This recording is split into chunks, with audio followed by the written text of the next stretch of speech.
All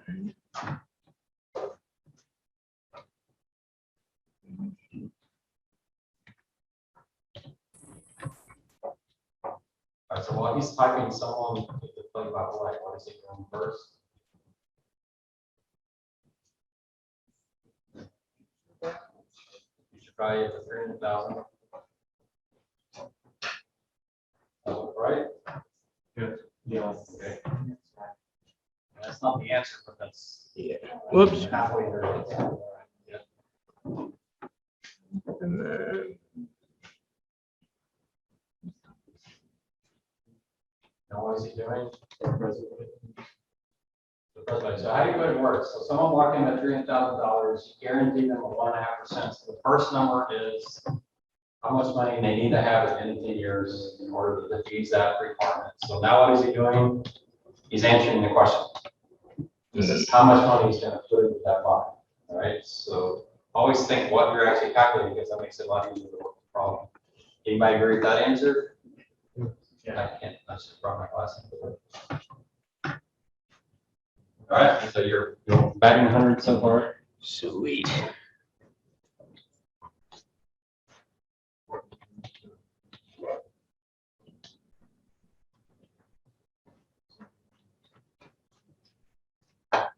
Oops. Put an equal sign. Did y'all get that? Yes.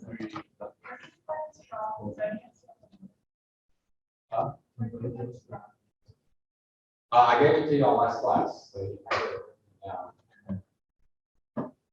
All right, so the 51 is not the answer, but he's giving you theirs. So he's going to take, that's how much money you have left over by the bottom.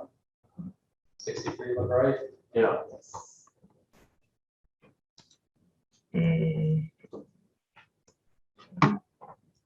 right, nice to get to the page. Once you, at the top of the table, do control enter. You go on the next page. Like up here?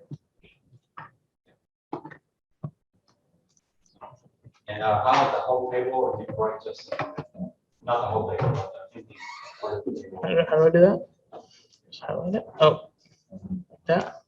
Oops. One more down, yeah. Oops. Oh boy. Control Z out of that.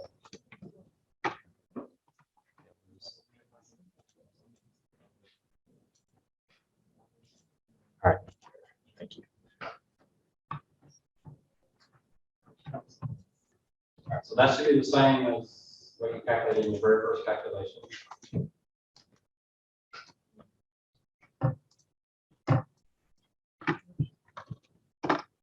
Right? On the exam, don't assume it's 0, 0 on the number. Make sure you look. I don't know if I've tried to get you on that. It's about right. Right? All right, so you took the 63 contracts times 778, 7780 minus whatever it was, 3,000. And those are costs. Earned, you already know what that one is. That one, you can write that in for even more column.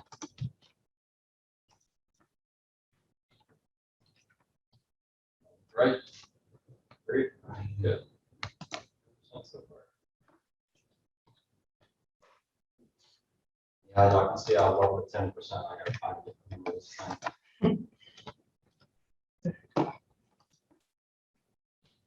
All right, that's good. You don't need the graph. All right, good job. Sweet. Thank you. So yeah, you should get 100% on this. There's no reason not to. Now the graph, the only reason for the graph is just to make sure you can draw the typical protected put or call with the hockey stick flat and up. I just want you to start recognizing what an equity continuity looks like. It's not some new thing that the industry came up with. It's a very traditional type of analysis. All right, good. So this one, I didn't have the question about the graph, but you do want to be able to do the graph. All right. All right. So that's it for the exam. So we'll do the exam next Thursday. And sorry about the syllabus. Avi told me about it and I had no idea y'all had the wrong class. And then someone, I forget who it was, last class panic. So the paper is due on Thursday, on Friday. It's like, no. All right. And Avi's in both of those classes, so he's like, wow, this syllabus looks really familiar. All right, did I miss anybody? I think Adam was the last one. All right.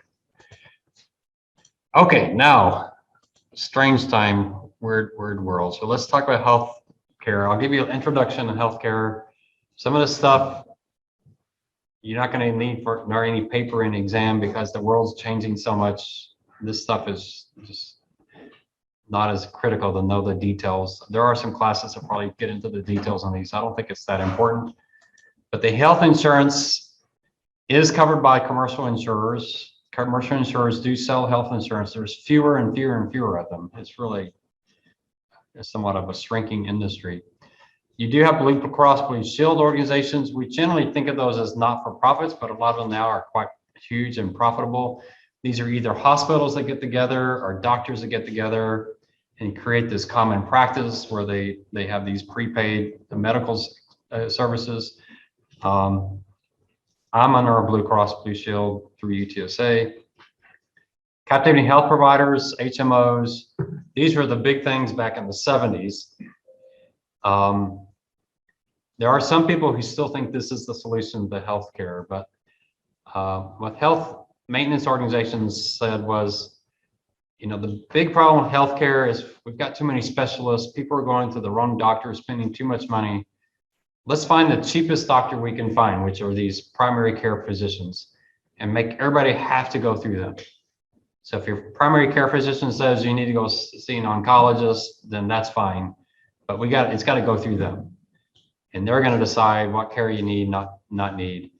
And you've got to use our doctors. You don't use our doctors, you just out of luck. You don't get any coverage. And so that was this idea of we're gonna try to control healthcare costs by having this gatekeeper who keeps people away from expensive healthcare if they don't really need it, because the incentives are really bad. If you go to a barber and ask if you need a haircut, what are they going to say? Of course you need a haircut. You go to a surgeon and ask if you need a surgery, what are they going to say? Of course you need surgery. And we're going to read some of these articles. A 70-year-old person walks into a doctor's office, they're going to find something to operate on 70, 80% of those people. There's something wrong with that body because they're 70 years old. That doesn't mean they should be operated on, but you can find something. So the incentives are bad. And we'll talk about those incentives because there's certainly a lot of history that shows some of this gets really, really quite unethical. So this was supposedly going to be the solution. And for a while, healthcare costs actually seemed to be coming down. But what they discovered was HMOs were transferring costs to other coverages. And when those other coverages kept shrinking, and the only thing left with HMO, the costs all ballooned back out and the savings weren't there. I noticed this at USAA. I was on their benefits committee. I wasn't really that involved with healthcare because there's no investment portfolio, but I got to sit and hear those. And I remember when HMOs really took off, every meeting was, why are our employees going to the doctors so often? Just all of a sudden. Well, when you charge someone $10 to go to the hospital, guess what they do? My kid's got a cold, but it could be, this 1 in a trillion rare disease that's going to kill them. So I better take them to the hospital. It's $10. I'll get some free aspirin anyway. That's kind of the way people were thinking. And we saw this massive increase in volume, but HMOs are supposed to keep the high costs down. But when you have this massive increase in volume, costs go up. And it was just over and over and over was that question. And they shift to what we're going to talk about, which are these higher deductible plans, and the cost came right back down. But it was interesting there for a while. We're just spiraling in costs. And some employers can self-insure. And I've noticed some of my friends are using some of these plans. I don't know if I'll talk about them a lot. I'm really worried. There are plans that work really, really well until someone gets really, really sick. There's kind of self-insuring pools. And yes, you actuaries know you have a self-insuring pool that works really well until you get an extreme event, and then the whole thing falls apart. It's almost a little bit of a Ponzi scheme. So I'm worried. I've got several friends doing that, and they say they love it, but yeah, they love it until the extreme. So we'll see. So we have public or private healthcare. We're definitely going to talk through that issue. I don't care what you argue on the exam, I mean, on the paper, as long as you fully document your arguments. But the US is already pretty much there. So people talk about Medicare, how much Medicare covers the population, but that's not the right equation. You need to ask how much of healthcare spending is Medicare, not how many people are covered, but how much spending. And Medicare, Medicaid, the VA cover about 70% of healthcare expenditures in the United States are through those three programs. So we already have, well over 50% of US expenditures on healthcare are government run programs. So we're already almost a single payer plan as it is. So most everybody else is covered by employer provided healthcare insurance, or they're self-insured. The people who are really harmed in all of this is self-insured. We'll talk about those poor self-insured people, or self-employed people, and what they have to go through. And maybe this will not be an Affordable Care Act discussion, debate. We'll talk a little bit about it. I don't want to get into that so much because I want you just free to have your own solutions. So we can talk about the solutions they talk about, which are interesting. But we're not going to debate this. One student turned in their paper too, which was a long diatribe about the Affordable Care Act. And it's like, I don't care. This is not a critique of the Affordable Care Act. I don't call it the Obamacare. I call it Affordable Care Act just because presidents don't pass legislations, Congresses do. Now, he was very heavily involved. He obviously had a lot of influence, but to me, it's not Obamacare. It's the Affordable Care Act. And I also don't like calling it Obamacare because I think there's a lot of stuff in the Affordable Care Act that President Obama didn't really like. I think he really wanted to address the supply side. We're going to talk a lot about the supply side, but he feared hitting the supply side because the supply side, he saw what they did to Clinton's. He's like, I just got to get something. If I got to, pacify them, I'll do this. So I think if you asked him, if you could get him, a couple of beers in a bar somewhere, I don't drink, so I don't know if that would work, but got his true opinion, I think you'd find that there was stuff he would agree he didn't get what he wanted. He got some of what he wanted, but he was almost entirely focused on the demand side. I'm going to focus a lot on the supply side because I think that's an issue. Traditional medical care was indemnity plans. A lot like your auto insurance. You got $1,000 deductible. If anything goes wrong, they pay anything over that. It wasn't this pay $20 to go get your car fixed kind of thing.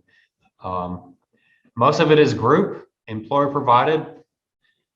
But why isn't that the bulk of the expenditures? Well, because we don't use that much healthcare from the ages of 20 to 50. We use most of the healthcare after we turn 65 and 70. There are administrative cost advantages of group insurance. We're going to talk about group coverage when we talk about disability, so we'll come back to group insurance later. You get good protection from anti-selection, mainly because if someone's buying health insurance just because they're sick, they'd have to apply for a job, get hired, and then get the health insurance. And then there may be a lockout period. So that's a lot to go through just to get the healthcare. Has that ever happened? Yeah, I'm sure there's someone who took a job just to get the health insurance, but that's a lot to go through just to get the health insurance. And then the tax, we're going to talk about the tax side. This is a huge deal for me. You can strongly disagree with me, but you're going to have to talk about this in the paper. There is no better tax benefit in US tax code than healthcare.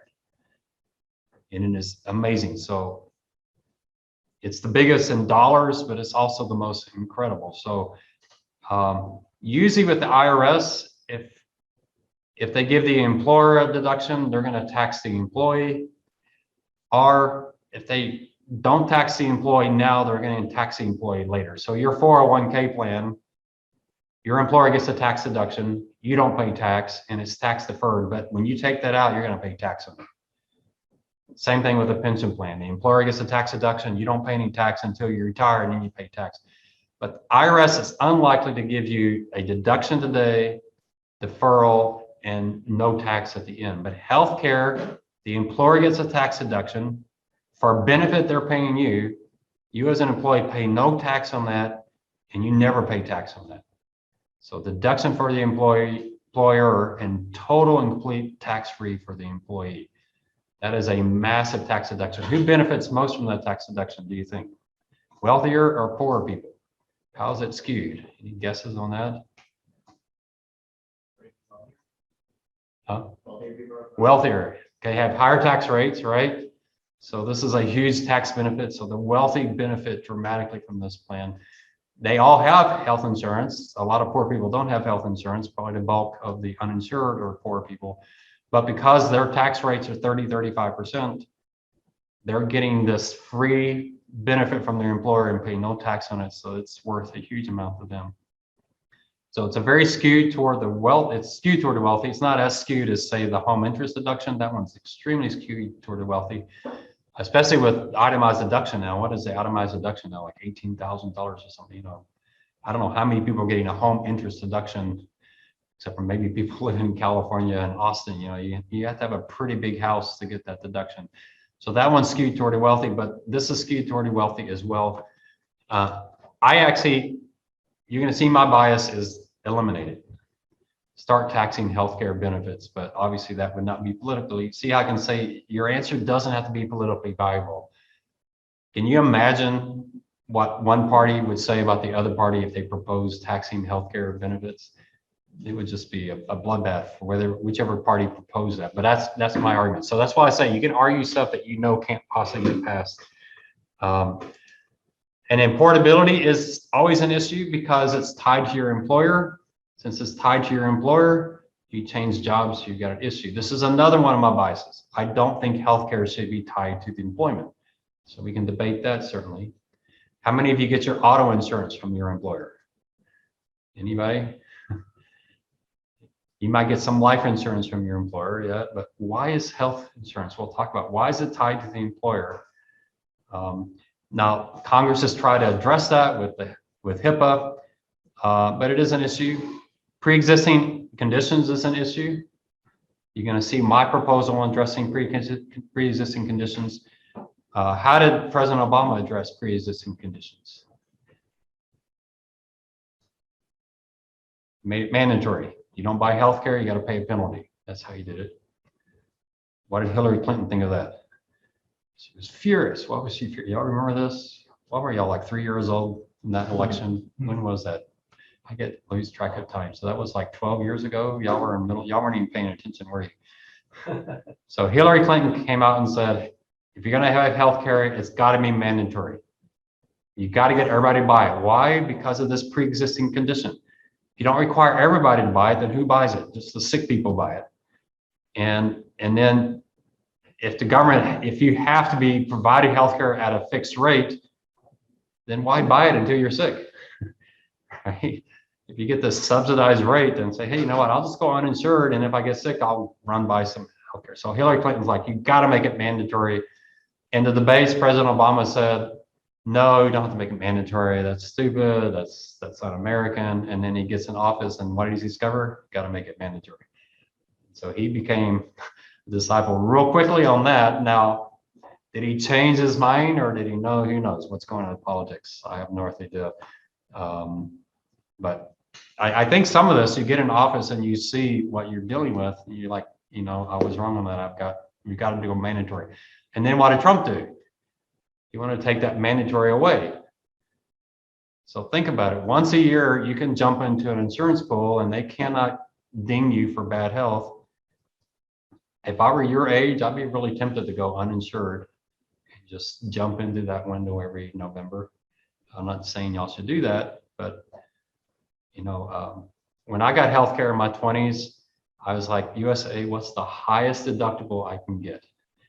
I got that, and then I looked at the difference in premium. I put that difference in the savings. It did not take me long to save up that deductible, because you just don't go, right? Most people just don't go into hospitals in their 20s. So it's tempting, and that's why President Obama, and I don't remember what the penalty was. It wasn't all that substantial, right? So there were a lot of people say, I'll just pay the penalty because it's just not all that much. But this pre-existing conditions is a huge issue. Being tied to employment's a big issue.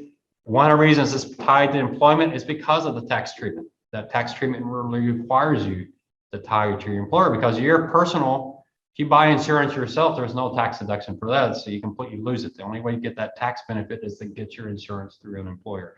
So these things are all tied together. And then rising medical costs, you can really see it. I should have done the chart. I should have done, but you can really see it in the 70s. Everything's rising all together, and then suddenly everything flattens out and healthcare just keeps going up into the 80s and into the 90s, just gets more and more expensive. So a lot of firms move back to the more indemnity approach. That's what USAA did with high deductibles. And as soon as they did that, their healthcare costs came right back down. A lot of employees can complain because if you got a chronic medical condition and you're switched back to high deductible, you got a lot coming out of your pocket every year. So it was bad for them, but for most employees, it actually reduced their cost. But you're also kind of seeing some of the issues that are coming up. Can y'all tell my biases? All right. Trust me, I don't have a clue what I'm talking about, but y'all see my biases. I don't think anybody has a clue what they're talking about. All right. That's how complicated I think this is. It's a very complicated. So managed care, HMOs, is that really the solution? Comprehensive coverage. I love the no lifetime maximum. I think that's a wonderful thing. Actuaries hate that kind of thing. Actuaries always hate unlimited. Actuaries always want to put some limit on there somewhere so they know what's the max they can get.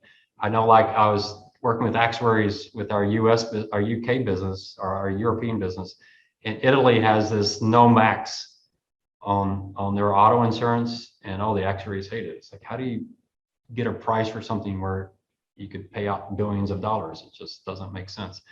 But yeah, comprehensive coverage, no lifetime max. It's a group policy, fixed payments. You can't go outside the HMO. HMOs have obviously been changing that, so you can go outside of the HMO with a higher cost or whatever. It provides both the financing and the care, kind of like the VA does. Very nominal fees for going to the doctors. So, you know, definitely the incentive to go and get treated is there. We're going to talk about that incentive for treatment. Where is that incentive coming from? Is it coming from the patient or is it coming from the doctor? And it really is from both sides, especially with managed care. Covers doctor visits and checkups. We're going to definitely talk about that. This is where health insurance is so different than all other insurance. So your auto insurance does not cover oil changes, does it? What would happen if your auto insurance covered oil changes? It would be a pretty bizarre coverage, wouldn't it? So why doesn't that make sense? So let's talk auto insurance. Let's say an oil change costs $40. So the insurance company is going to charge you what? To give you an annual oil change.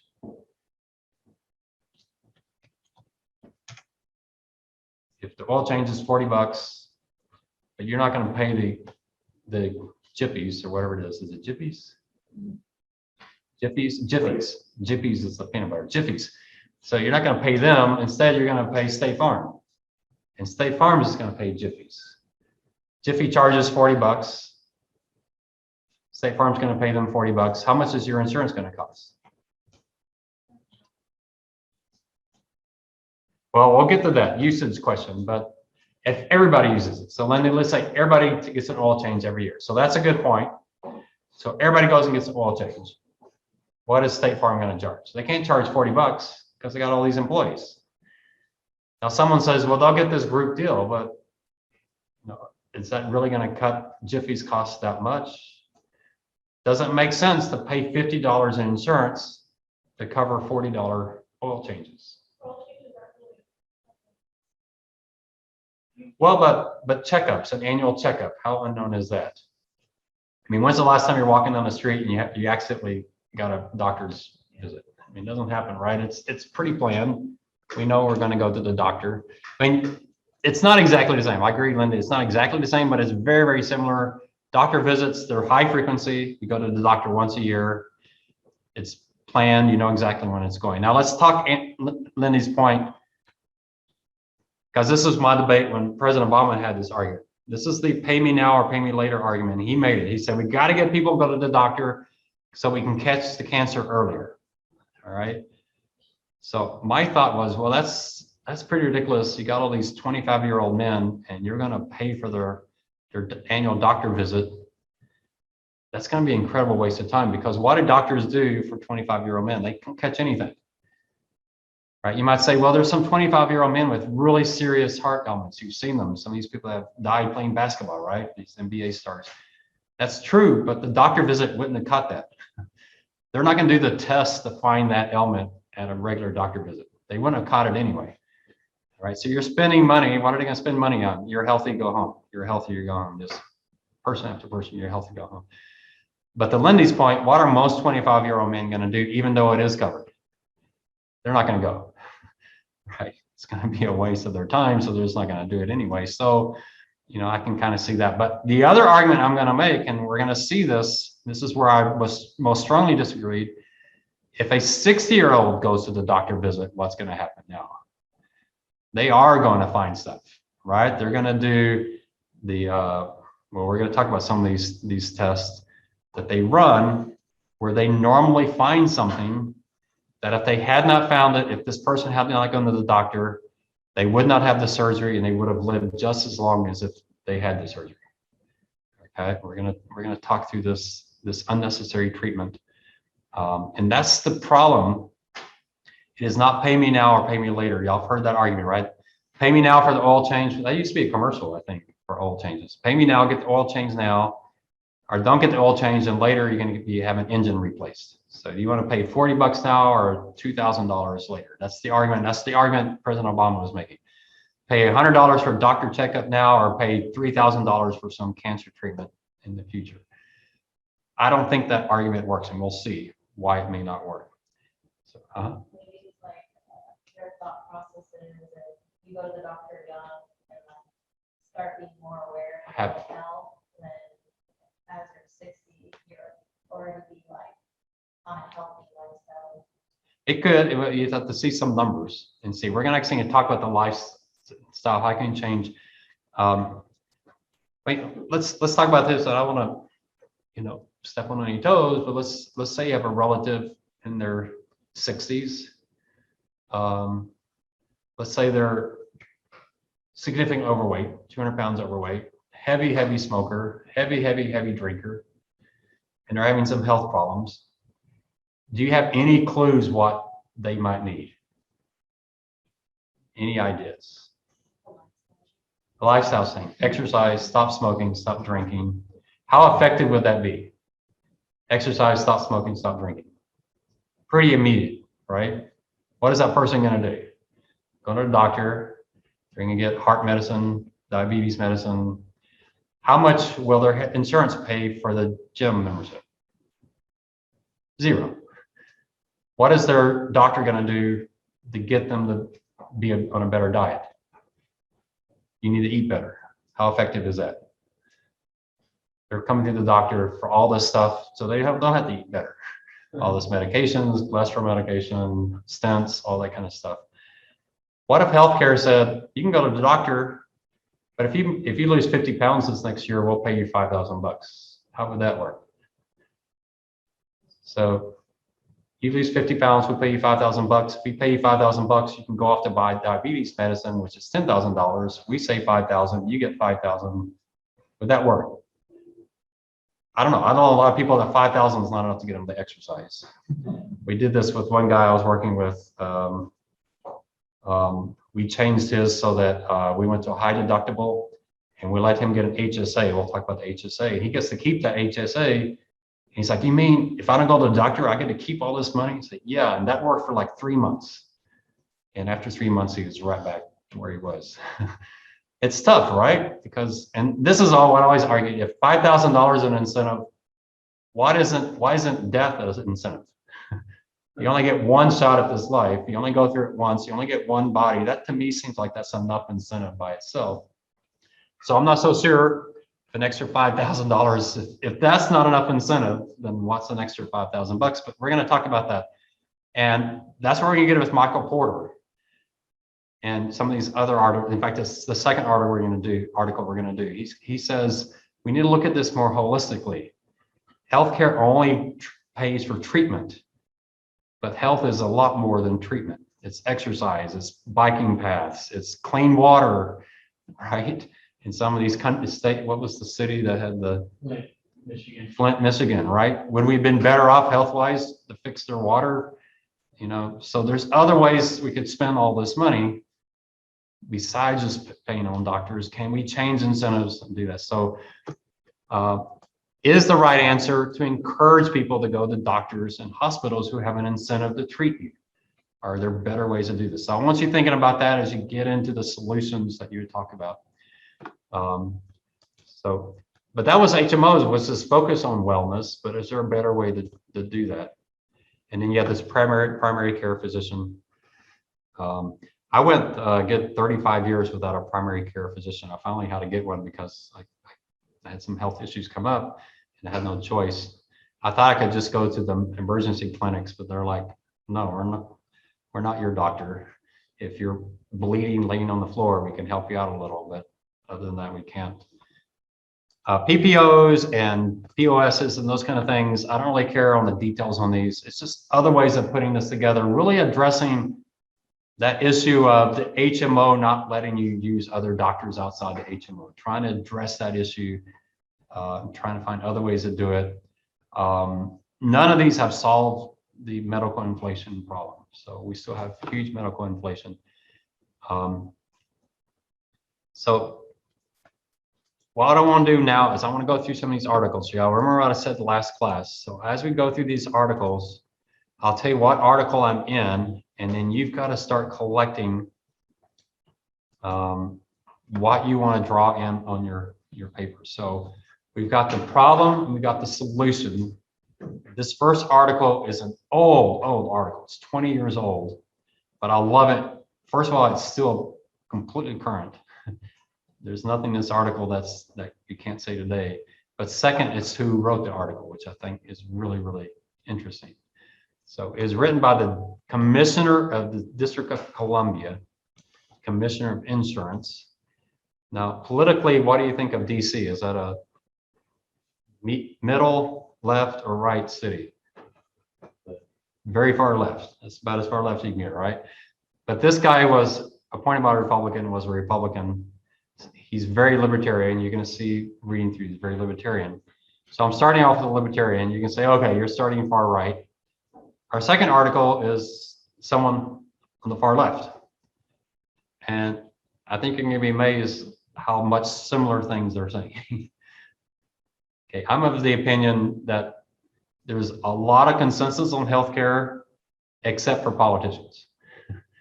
Politicians are way off, but people outside of politics actually don't disagree all that much. So watch, you see, he's going to talk about the problem and solution. And then when I go to the left, you're going to talk about the problem and solution. There's going to be a lot of overlap. Now, there's going to be some stuff that is definitely different about these two people, no question. But at the high level, a strong dislike of insurance. You can see from both of these people, insurance is the wrong equation, is what they're both going to say. Exactly what we talked about earlier in the class. What did we say is when you should buy insurance? Yeah, remember the two things you need? Low what and high what? Low frequency and high severity. All right. Health insurance covers what? High frequency, low severity events a lot. Both of those articles say we shouldn't do that. So both of them say insurance should be reserved for these catastrophic things. Now, you're going to be really shocked in the second article how he defines catastrophic. I doubt many of you are going to agree with him on that. His level of catastrophic is really high for most Americans. You're also not probably going to agree with his solution of using debt, but we'll see. We have these two people. All right. So you're going to see some similarities we go through here. I also read the book by not Ram Emanuel, but his brother, and I can never remember his brother's name, but he was involved in President Obama and the Affordable Care Act. Read his book, and he gives away some stuff in there that's really, really interesting. He also wanted to eliminate insurance. And that was his goal. So we're going to see there's a lot of people out there that think the insurance model is the wrong model. So We'll see what you think on that. So he starts off with what's the definition of insurable event? We've already covered that. It's unlikely to happen. What words did we use? Low frequency. So low frequency comes without warning. That's kind of what we talked about, that it's got to be accidental. So Lindy, that was my point, is a doctor's visit is not accidental. You don't trip and, that'd be kind of strange, right? You trip and you wake up and say, here's your bill for your exam. And it's like, wait, what is this? Third, it's not something the person wants to have happen. That kind of gets back into the, it's accidental, it's unfavorable. Then he uses the word catastrophic. What word does that make you think of? So we already talked about low frequency. Catastrophic means what? High severity. All right. So those are the two things that these first two articles really focus in on. It does not apply. And I did not add this italics. That is his. It does not apply to routine health maintenance. All right. So Desiree, he doesn't agree with you that going to the doctor is going to make you more conscious of your health, but that would be an interesting thing to study and see if that was actually true.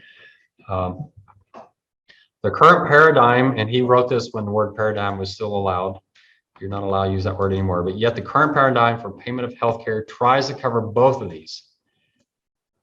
For catastrophic insurance and regular healthcare in one system, it's a built-in contradiction. Why? The insurance industry wants you to do what? Don't go to the doctor. The healthcare system wants you to do what? Go to the doctor. So you got these two battlegrounds. So the healthcare system works best when the most people use it. Insurance works best when the fewest people use it. And we already talked about that. Why is that? Well, health insurance is a very expensive thing to use. We want to use it as infrequently as possible because it's so expensive. So remember, this is really, really a critical thing to think about. You might want to, I don't know where I have, here's the rubric for this paper. You remember I told you it was a kind of a long rubric. But let's think about it. The Affordable Care Act says healthcare needs a 70% payout ratio. What does that mean? You pay $100 premium. What does the health insurance company got to do? They need to, I think it's maybe 80%. I can't remember now. So just say it's 80%. So you pay $100 in healthcare, $80 of your health care has to be paid for. Where's the other $20 going? To the insurance company. So what does that mean? How much is healthcare cost going up because we're using insurance? And don't say 20%. So X-rays in the room, what is that? So your healthcare costs 100, but you're going to spend, it costs 80, but you're going to spend 100. How much is that raising your cost? Why isn't it not 20%? What is the right answer? So it would cost you 80, but you're paying an extra 20. So what is that rise? Oh, someone's on the chat. Let's see if they got it. 25%. Good job, Cameron. Yeah, 25%. That means every time you use health insurance, what's happening to the cost of healthcare? 25% is going just to an industry to pay their employees or actuaries or their claims adjusters. Does that make sense for routine healthcare and smaller costs to add an extra 25% to the costs? It does. Did you hear about the cross-channel lawsuit at the end? Oh, no, if it's a big one, no, I don't, yeah. They sued for like $2.67 billion. Oh. They're overcharging their members. Well, and it may be related to this 80%, I don't know. The books I've read is the insurance industry's finding ways to get around it that are really creative accounting. So who knows if they're even using the 80%. Yeah. And I can't remember, I think 80% was it. I think 70 because that's the ratio I was used to historically what the industry would get. So that already, you're already talking a pretty hefty added cost just to do that. That's the reason I don't like dental cleanings being covered by insurance, because it's just, the insurance industry got to take their take, and it's a pretty big take. This is not an inexpensive industry. It's a very expensive industry. So in its attempt to reconcile this, that's where managed care came in, those HMOs. What does he think about managed care, do you think? satisfies nobody. So that's not his solution. But we are going to see some articles. They do think managed care is the solution if we go back to what it was originally expected to be. So the practitioners hate it because there's disputes on bills. They don't get paid timely. Consumers don't like it because they can't go to the doctor they want to go to. Maybe some things are not medically necessary.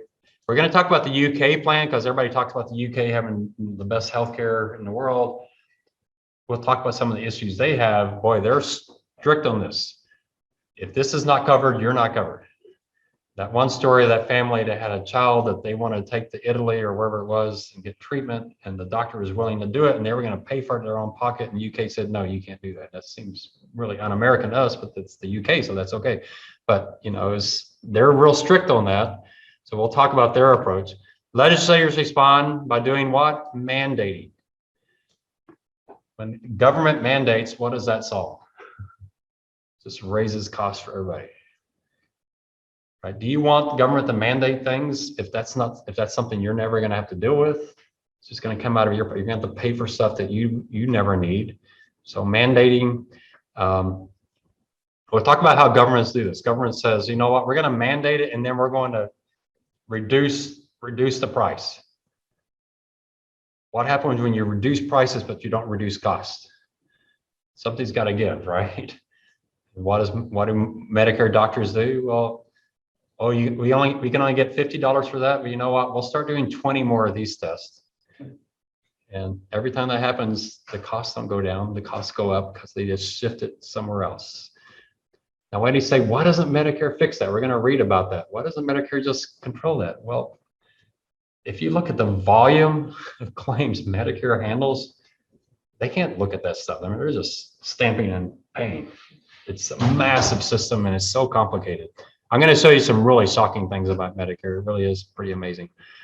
So infuriates the insurers, but we've left out one important party here. Whom have I not mentioned yet? The employer. So we got another party in here. What did I say earlier? I don't think healthcare should be tied to employment. If you need health insurance, go buy health insurance. Why tie it to your employment? So healthcare is a contract where the people who are providing a service and the people buying the service are not involved. You got insurance company employers, they don't provide any healthcare. They're not getting any healthcare, but they're the ones making all the decisions. Well, that's bizarre. That's kind of strange. So the health insurance you get or the healthcare you're going to get is a contract between the insurance company and your employer. What does your employer want? So your employer like, hey, I want you to get all the healthcare you can possibly get. I don't care how much it costs. I just want you healthy. Is that what they're thinking? No, they say, I want to pay as little for healthcare as I can, but just enough that it's not so much that you go change to another job. I want enough that you stay in this job and no more. All right. And they consider it as part of your pay. So if they spend more on healthcare, they're spending less on salaries. If you look at personal income the last several decades, it looks like it's just rising. But if you take out healthcare costs, it's flat. But your employer is thinking, hey, I'm giving you all these raises. And you're thinking, well, it's not a raise. You're just paying more for my healthcare, but I'm getting the same healthcare I was getting before. But your employer is thinking, I'm paying you more. You're thinking, I'm not getting anything more. You're just paying more healthcare for me. So, it's frustrating for the employees, employers. So what's the solution?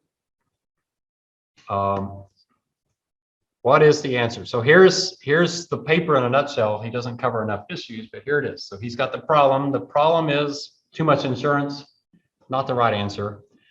What does he think about universal health care? He throws that out. The next article, someone far on the left, what does he do with universal? He throws it out with one exception.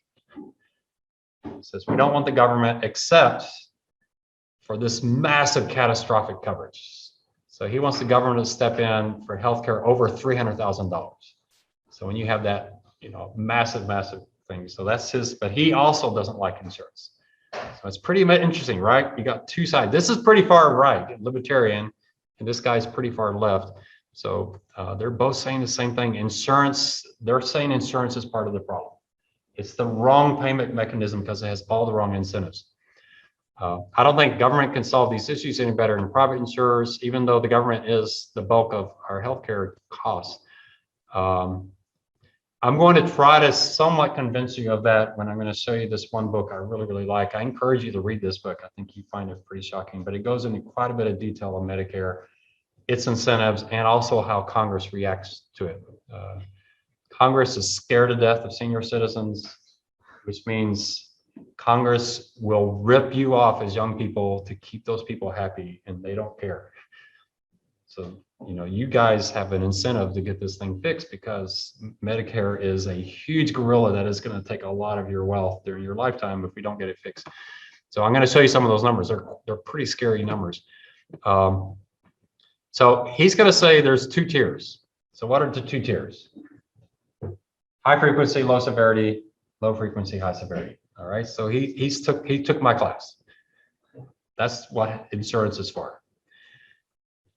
You want a high deductible. He says 5,000 a year. This was written 20 years ago, so maybe it's 10,000. The next guy is going to say 50,000. All right, I already let it out of the bag.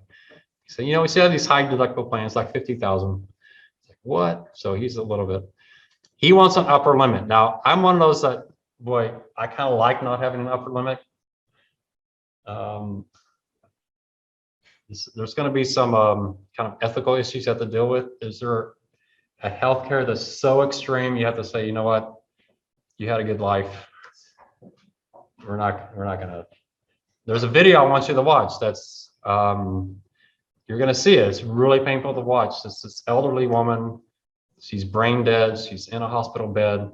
She's got millions of things hooked up to her. To ask her son, can we take her off life support? There's no brain function there. She's not going to survive. What does he say? Do whatever it takes to keep her alive. It costs, I forget how much, but over $1 million. They kept her alive for a few more months, then she passed away. What's wrong with that equation? So the ethical side says, you know, what did the Republican Party do behind Clinton and under Obama? These commercials of people throwing grandmother off the side of the cliff in a wheelchair. Y'all remember those commercials? Y'all were too young back then.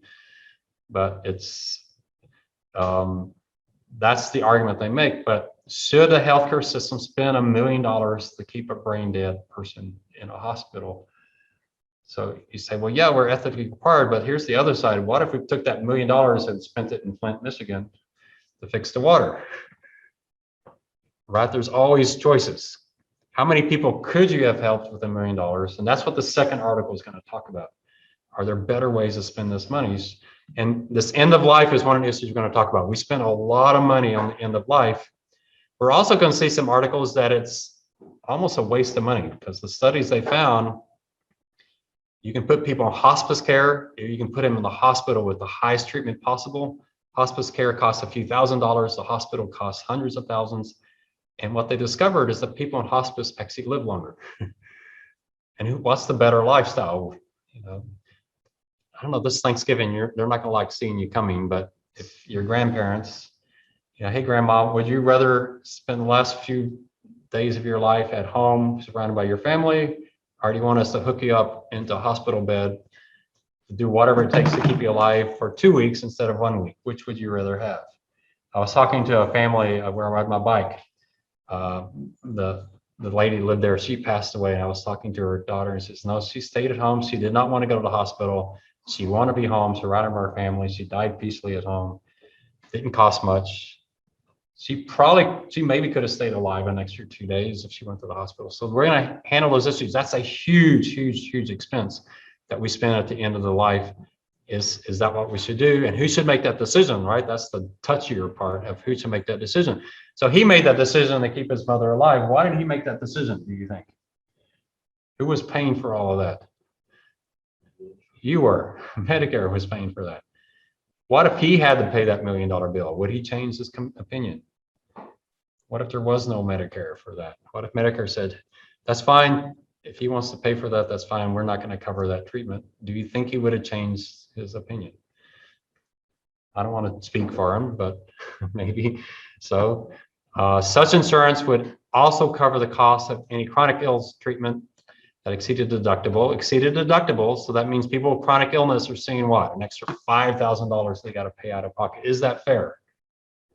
So we'll get into debate. How much chronic illness is lifestyle decision? How much is it inherited? Or not inherited, but you got it from your parents, from your genes. And so those kind of things come into play.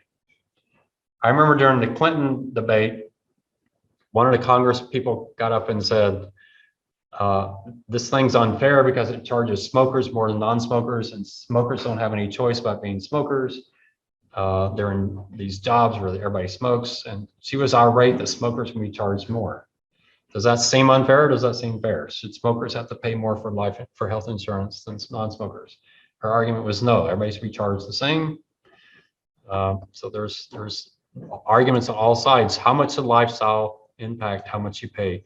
So what are some of these companies doing about the vaccine? Have y'all seen those articles? You don't get the vaccine, what are they doing? Charge you an extra $200 for health insurance. Is that fair? Does that make sense? So some touchy issues.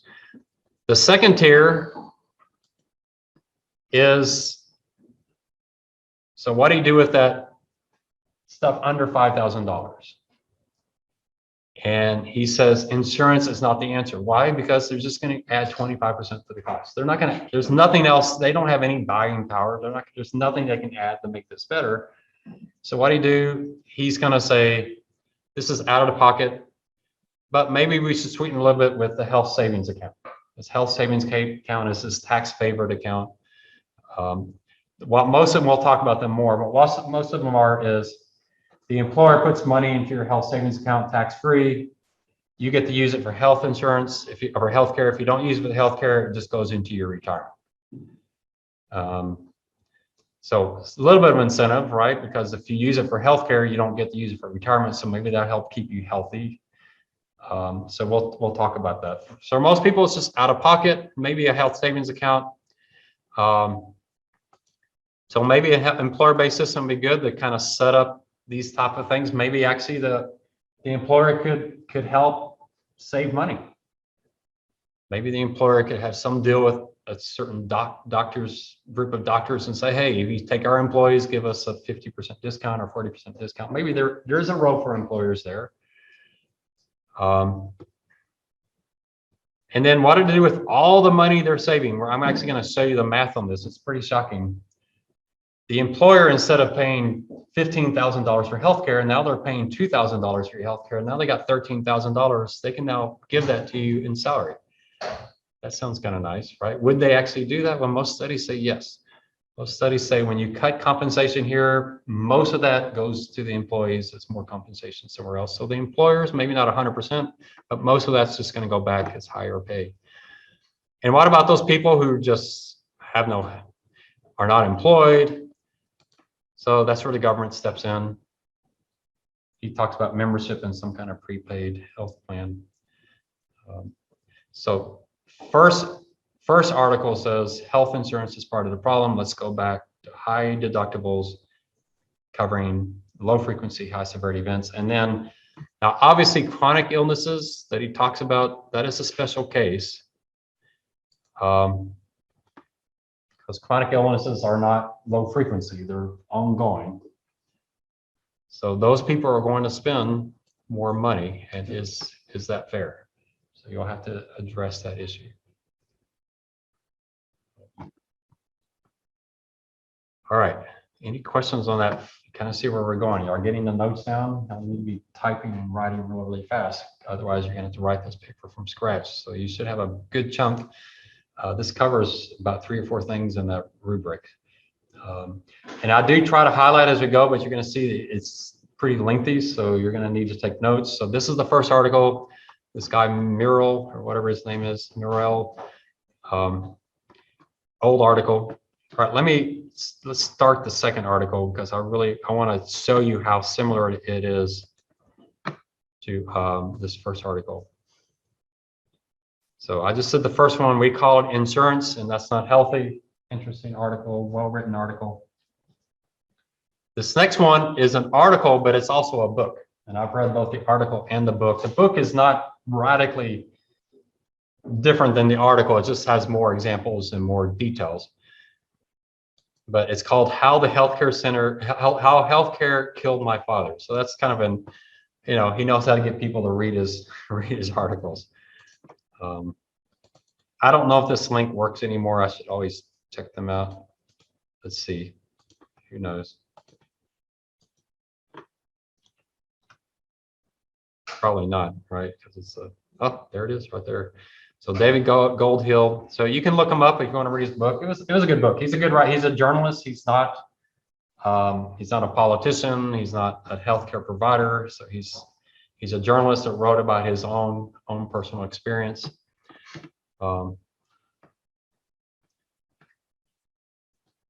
He brings up, you know, be ready. If you need to slow me down so you can find exactly where this is, you might want to find this. In fact, what I recommend here, because I didn't highlight it in yellow, I just underlined it. This would be a good one. This is a long article. This would be a good one to load and highlight in yellow as you see something you want to bring into your paper. All right. This is a paper that has a lot of quotes. So you want to capture these quotes as we go. All right. Are y'all understanding this paper? Because if you're not writing stuff down, you're going to really be way behind the curve, the 8 ball, way behind the curve ball. Is that right? Way behind the 8 ball. What is that saying? Well, whatever. You're going to be behind some kind of sporting event. All right. All right. So this one, it's not quite as well organized as the other one. So we will be jumping around a little bit, but I'm going to go in order of the article so you can keep track of it. Just the background on it. His dad went to the ICU, ended up dying, and he died because of a mistake the hospital made. And we're going to talk about that, how many people die. It's one of the leading causes in the United States. It's hospital mistakes. That's kind of sad. And I'm going to show you an article on how few surgeons wash their hands. It's kind of a scary article as well. But so what happened to this hospital? This guy comes in, something not too major, he gets treated, but they infect him on the way. So then he has to come back to the hospital because of the infection. What happened to the hospital due to their mistake? They made a lot of money. That's like the best thing they could have done is infect this person because they made price to money. If you don't believe me on that, I don't think I had the article. I can't remember I read this, but boy, I wish I could show it to you, but it might've been in one of the books I was reading. But this guy came up a way to greatly reduce hospital errors. And he showed it to the hospital and he said, man, you can greatly reduce how much harm you're doing to your patients. And the CFO of that article, that hospital says, why would I do that? That would greatly reduce our revenues. So that CFO understood hospital mistakes is a money generator. Isn't that scary? It's kind of a little freaky, isn't it? So not that they infected him on purpose, but that the fact that they were infecting their patients didn't seem to bother them so much. How do we know that? Because there is a solution. Have y'all heard of this Pronovos checklist? I remember I used to watch Grey's Anatomy. I haven't seen it in 20 years, but there's a great, is it even on the TV anymore?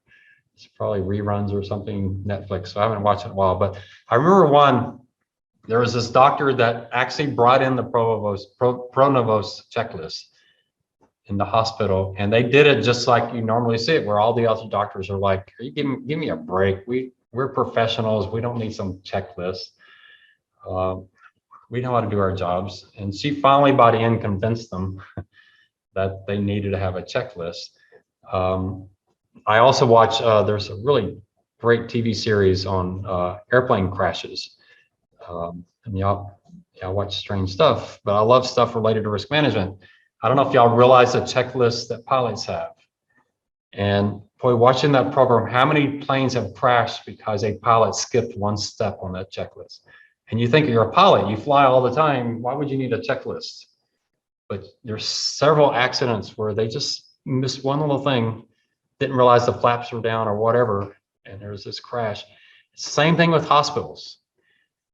How important is it? Reducing hospital infection rates by how much? 3%, 4%, what does it say there? 2/3. Which hospital do you want to go to? The one with the checklist or the one without the checklist? 2/3 of a chance. I'm going to show you even more shocking numbers later. This is one thing we're going to talk about is the incredible difference in quality hospital to hospital. Would you want to know that information, anybody? Would you want to know the doctor that has a 17% error rate and the one that has a 2% error rate? Would that be nice to know? Yeah, that'd be kind of nice to know. Why can't we get that information? Many physicians rejected the checklist as unnecessary and belittling. Many hospital executives were reluctant to push them. Why are they reluctant? Because it's going to kill their top line. They make more money killing people than they do saving them. So yeah, the incentives are really messed up here. We don't tolerate that from Chipotle, do we? Chipotle can't kill people with food diseases, but man, hospitals, yeah, that's fine. A few 100,000 people dying a year because a doctor didn't wash his hands or her hands, yeah. How do we accept hundreds of thousands of deaths from medical mistakes as just, that's the way things are? So he starts off with that. And the reason he did that is that's his father's story. So he's setting up to say, okay, they killed my dad for something that was probably completely unnecessary. So whom do you blame? Some of the blame has distracted us and our political leaders from addressing the fundamental causes. So that's part of the paper, right? We're talking causes and solutions. So obviously he's going to tell us the causes. So that's one of the things you want to get out of here. What are the causes? And then find his quotes. This one has better quotes than the other article because this guy is a journalist. Some of them are a little shocking because he's a journalist. He's trying to, get people to read his article. The fundamental causes. All of the actors, doctors, insurance, pharmaceuticals, they're heavily regulated, massively subsidized industries full of structural dissertations. I remember I joked in one class a few years ago, I said, I dare you to write this paper without using the word incentive. And so one student, she tried to write the whole paper without, I was joking. It's like, but I meant to say it's impossible to write this paper without talking about incentives. That's a big part of the problem here is the incentives. They all want to serve patients well, but they also behave rationally in response. I love this is a great quote here. They also behave rationally in response to economic incentives those distortions create. What is he saying? They're human beings. They have families to feed. They like making $100,000 more than making $100,000 less. And we will rationalize things. And that's why I really want to watch that video I'm going to have you watch after the first exam. It's several years old as well, but it's still very, very current. But there's some really incredibly interesting things in that video related to this. Whether it's C-sections or I'm forgetting stuff. You're going to see some of the examples. There's some pretty amazing examples out there where the healthcare system knows that doing this is harming people and they continue to do it. And because they have an economic incentive. Perverse results. This is another great quote. Man, this guy's just very quotable. Incentives that emphasize health care over health. We're going to talk about it in terms of incentivized for treatment versus making people feel better. When we get to Michael Porter, someone's in the chat. Oh, season 18 is out. Wow, Grey's Anatomy has been around. Well, it was a good program. I watched it. But, I tend to get hooked on something and I can't take it anymore after 3 or 4 seasons. Yeah, so we're going to see. Well, we'll get example, especially in this video. Boy, I'm trying to think of, well, we're going to see it in the article, so I shouldn't have my memory at 10 o'clock at night. Another issue you're definitely going to see is the cost in this system. We don't really know what things cost. I'm going to show you a few hospital bills that are just completely unintelligible. They favor complexity. Does this sound similar to our life insurance discussion? How do hospitals get away with charging, $500 for an aspirin? It's so complicated. We're going to say how they charge $2,000 because some doctor walked by, walked into the room, stood there for a few minutes, walked out, and then he charges $2,000. And the patient's like, hey, I didn't approve that. It's like, well, that doctor needed to bill some of his time, so you helped him do that. Including one pretty bizarre one where the guy is being told, you need all this extra treatment, and they're telling him that while he's on the gurney being rolled into the operating room, please sign this. When's the last time you took your car in and they said, we're not sure how much it's going to cost, we don't know what we have to do, but we need you to agree to pay for whatever it is. And you'll know how much it is when you get your car. But would any of y'all do that? That's what they're asking this guy to do. We don't know what we're going to find, we're going to operate on you. It could be $1,000, could be $100,000. Please sign this form. We'll let you know, when you come out of the anesthetic on the other side, if we don't infect you with a disease that kills you. But yeah.